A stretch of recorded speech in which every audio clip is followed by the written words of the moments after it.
ബീഹാർ രാഷ്ട്രീയത്തിൽ വലിയ പൊളിച്ചെഴുത്തിന്റെ സാധ്യതകളെ തുറന്നിടുകയാണ് ഈ നിയമസഭാ തെരഞ്ഞെടുപ്പ് ഫലമെന്ന കാര്യത്തിൽ തർക്കമില്ല. RJD എന്ന പാർട്ടിയുടെ പൊളിറ്റിക്കൽ എക്സിസ്റ്റൻസിനെ പോലും ബാധിക്കും വിധത്തിലുള്ള വലിയ കനത്ത തോൽവി അവർ ഏറ്റുവാങ്ങുന്നു എന്ന സവിശേഷത ഈ തെരഞ്ഞെടുപ്പിനുണ്ട്. കഴിഞ്ഞ തവണ ഉണ്ടായിരുന്ന സീറ്റിന്റെ പാതിയിൽ താഴേക്ക് കൂപ്പുകുത്തി വെറും 33 സീറ്റ് മാത്രമുള്ള പാർട്ടിയായി മാറുന്നു. കഴിഞ്ഞ തവണത്തെ സിംഗിൾ ലാർജസ്റ്റ് കക്ഷിയായിരുന്ന, ഏറ്റവും വലിയ ഒറ്റക്കക്ഷിയായിരുന്ന RJD എന്നത് നാം ഇപ്പോൾ കാണേണ്ട കാഴ്ചയാണ്. അതേസമയം തീരെ ചെറിയ നമ്പറിലുണ്ടായിരുന്ന LJP 22 സീറ്റുമായി കുതിച്ചുയർന്നു വരുന്നത് നാം കാണുകയാണ്. CPI MLന് 7 സീറ്റ് ഉണ്ട്. INC എന്ന ഇന്ത്യൻ നാഷണൽ കോൺഗ്രസിന് 6 സീറ്റ് മാത്രമേ നേടാൻ കഴിഞ്ഞിട്ടുള്ളൂ, നേരത്തെ 19 സീറ്റ് ഉണ്ടായിരുന്നവർക്ക്.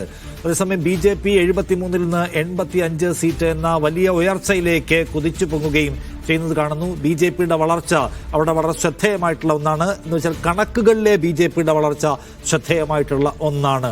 JDUവിനും വളർച്ച തന്നെയാണ്. 20 വർഷം പൂർത്തിയാവുന്ന JDUവിന്റെ ലീഡർ നിതീഷ് കുമാറിനെ സംബന്ധിച്ച് അദ്ദേഹത്തിന് തിരിച്ചടികൾ ഉണ്ടാവുന്നില്ല. കഴിഞ്ഞ തെരഞ്ഞെടുപ്പിൽ തിരിച്ചടി നേരിട്ട JDU ഇത്തവണ ഒറ്റയടിക്ക് 75 സീറ്റിലേക്ക് വരുന്നത് കൗതുകകരമാണ്. കഴിഞ്ഞ തെരഞ്ഞെടുപ്പിൽ അദ്ദേഹം തന്നെ മത്സരിക്കുന്നു, ഇത്തവണയും അദ്ദേഹം മത്സരിക്കുന്നു. കഴിഞ്ഞ തവണ അദ്ദേഹത്തിന് തിരിച്ചടി ഉണ്ടാകുന്നു, പക്ഷേ ഇത്തവണ അദ്ദേഹം 75 സീറ്റുമായിട്ട് ഒറ്റയടിക്ക് ഉയർന്നു വരുന്നു. ആകപ്പാടെ അത്ഭുതകരമായ മുന്നേറ്റം. BJP 84, JDU 77, RJD 35, കോൺഗ്രസ് 5ലേക്ക് വീണ്ടും ചുരുങ്ങിയിരിക്കുന്നതാണ് ഇപ്പോഴത്തെ കഥ.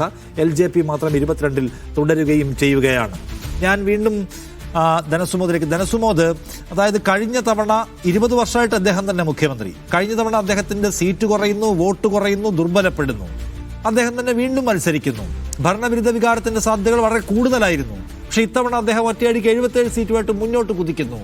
ഒരുതരം അത്ഭുതം ആ സീറ്റ് വർധനയിലുണ്ടല്ലോ, ഇല്ലേ?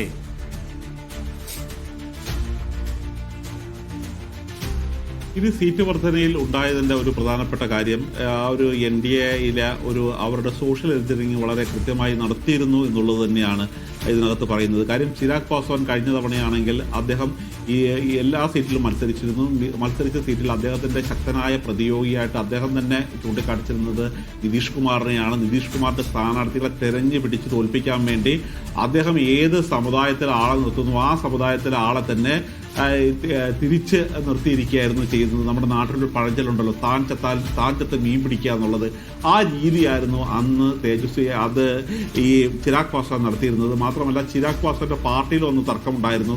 ചിരാഗ് പാസ്വാന്റെ പാർട്ടി രാംവിലാസ് പാസ്വാന്റെ മകനാണല്ലോ ചിരാഗ് പാസ്വാൻ. ഈ രാംവിലാസ് പാസ്വാന്റെ സഹോദരനാണ് അന്ന് LJP കൊണ്ടു നടന്നിരുന്നത്. അദ്ദേഹത്തിന്റെ ഒരു ബാനറിലായിരുന്നു LJP ഉണ്ടായിരുന്നത്. പക്ഷേ ഈ തെരഞ്ഞെടുപ്പോടുകൂടിയാണ്, കഴിഞ്ഞ തെരഞ്ഞെടുപ്പോടുകൂടിയാണ് BJPക്ക് പോലും മനസ്സിലായത് ഈ സഹോദരന്റെ പാർട്ടിയിൽ വലിയ ആളില്ല, പകരമുണ്ടായിരിക്കുന്നത് ചിരാഗ് പാസ്വാൻ തന്നെയാണ്. അതുകൊണ്ട് തന്നെ ചിരാഗ് പാസ്വാനെ കൂടെ നിർത്താനാണ് തീരുമാനിച്ചത്. കഴിഞ്ഞ തവണ ചിരാഗ് പാസ്വാൻ 24 ലക്ഷം വോട്ടായിരുന്നു പിടിച്ചിരുന്നത്. അതിൽ അദ്ദേഹത്തിന് ഒരു MLA പോലും ഉണ്ടായിരുന്നില്ല. ഒരു മൊത്തം വോട്ട് ചെയ്തത് ഒരു MLA മാത്രമാണ് ഉണ്ടായിരുന്നത്. മൊത്തം വോട്ട് ചെയ്തതിൻ്റെ 5.66% വോട്ട് പിടിച്ചു മാറ്റിയത് ചിരാഗ് പാസ്വാനായിരുന്നു. അതുകൊണ്ട് ചിരാഗ് പാസ്വാനെ ഇപ്പോൾ മുന്നണിയിൽ കൊണ്ടുവരികയും നിതീഷിന് എതിരായി സ്ഥാനാർത്ഥികളെ നിർത്താതിരിക്കുകയും ചെയ്തതോടുകൂടി നിതീഷിന് സ്വാഭാവികമായും കിട്ടേണ്ട വോട്ടുകൾ, അതായത് ഈ ചിരാഗ് പാസ്വാൻ ഉള്ളതുകൊണ്ടാണ് കഴിഞ്ഞ പ്രാവശ്യം വോട്ട് കട്ട് ചെയ്ത് അദ്ദേഹത്തിന് വലിയ പരാജയം സംഭവിക്കുകയും 43 എന്ന നിലയിലേക്ക് മാറുകയും ചെയ്തത്.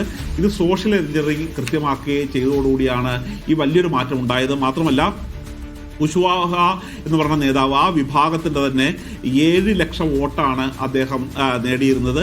മൊത്തം വോട്ട് ചെയ്തതിൻ്റെ 1.77% വോട്ട് അവർക്ക് തന്നെയായിരുന്നു. അവർക്ക് 0 സീറ്റുകളായിരുന്നു കഴിഞ്ഞ പ്രാവശ്യം ഉണ്ടായത്. അതായത് ഇത്രയും വോട്ട് നേടിയിട്ടും 1.77, അതായത് 7 ലക്ഷം വോട്ട് നേടിയിട്ട് പോലും കുശ്വാഹയ്ക്ക് ഒരു സീറ്റ് പോലും നേടാൻ കഴിഞ്ഞിരുന്നില്ല. അതേസമയം HAM ഹിന്ദുസ്ഥാൻ ആവാ മോർച്ച ജിതൻ റാം മഞ്ചി മുൻ മുഖ്യമന്ത്രിയായിരുന്ന അദ്ദേഹം നേടിയത് ആകെ 0.89 വോട്ടായിരുന്നു. 3,75,000 സംതിങ് വോട്ട് മാത്രമാണ് അദ്ദേഹത്തിന് നേടാൻ കഴിഞ്ഞത്. പക്ഷെ എന്നിട്ട് പോലും അദ്ദേഹത്തിന്റെ പാർട്ടിക്ക് 4 MLA-മാരുണ്ടായിരുന്നു. അപ്പോൾ ഈ സഖ്യകക്ഷികൾ കൃത്യമായ വോട്ട് വിഭജിച്ച് സോഷ്യൽ എഞ്ചിനീയറിംഗ് കൃത്യമാക്കിയാൽ എല്ലാവർക്കും നേട്ടമുണ്ടാകും എന്നുള്ള ഒരു കാഴ്ചപ്പാടാണ് BJP മുന്നോട്ട് വെച്ചത്. അതനുസരിച്ചാണ് 101 സീറ്റുകളിൽ BJPയും JDU മത്സരിച്ചത്. ബാക്കി 29 സീറ്റ്, 8 സീറ്റ്, 7 സീറ്റ് അങ്ങനെ കൃത്യമായി തരംതിരിച്ചു കൊടുക്കുകയും അവർക്കെല്ലാവർക്കും കൃത്യമായി നേട്ടമുണ്ടാകുകയും ചെയ്തു.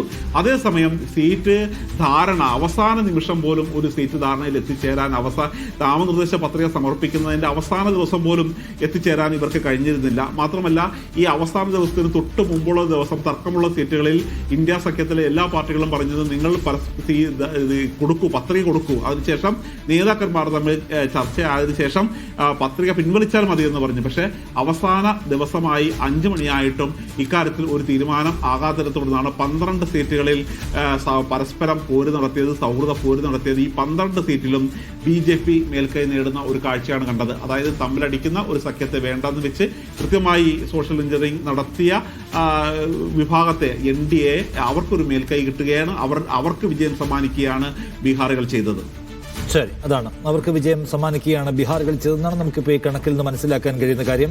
എന്തായാലും തെരഞ്ഞെടുപ്പ് കമ്മീഷന്റെ കണക്ക് പ്രകാരം BJP ആണ് അവിടുത്തെ ഏറ്റവും വലിയ കക്ഷി 84 സീറ്റുമായിട്ട്, JDU 77 സീറ്റിലും, RJD 35-ലും, LJP 22-ലും, CPIML 7-ലും, കോൺഗ്രസ് 5 സീറ്റിലും ലീഡ് ചെയ്യുന്നു എന്നാണ് ഇപ്പോഴത്തെ കണക്ക്. മറിയാം, കാരണം തെരഞ്ഞെടുപ്പ് കമ്മീഷൻ കുറച്ച് പതിയാണ് അപ്ഡേറ്റ് ചെയ്യുന്നത്. അവർ മൊത്തം റൗണ്ട്സിന്റെ 4-1 പോലും ഇപ്പോഴും കംപ്ലീറ്റ് ചെയ്തിട്ടില്ല എന്നാണ് ഈ സ്റ്റാറ്റസ് പറയുകയും ചെയ്യുന്നത്. എന്തായാലും RJDയെ സംബന്ധിച്ച് RJD ആണ് ഏറ്റവും വലിയ ആഘാതം നേരിടുന്നത്. ആ പാർട്ടിയുടെ രാഷ്ട്രീയ അതിജീവനത്തെ പോലും ബാധിക്കും വിധത്തിലാണ് ഈ തെരഞ്ഞെടുപ്പ് പരാജയം എന്ന കാര്യത്തിൽ തർക്കമില്ല.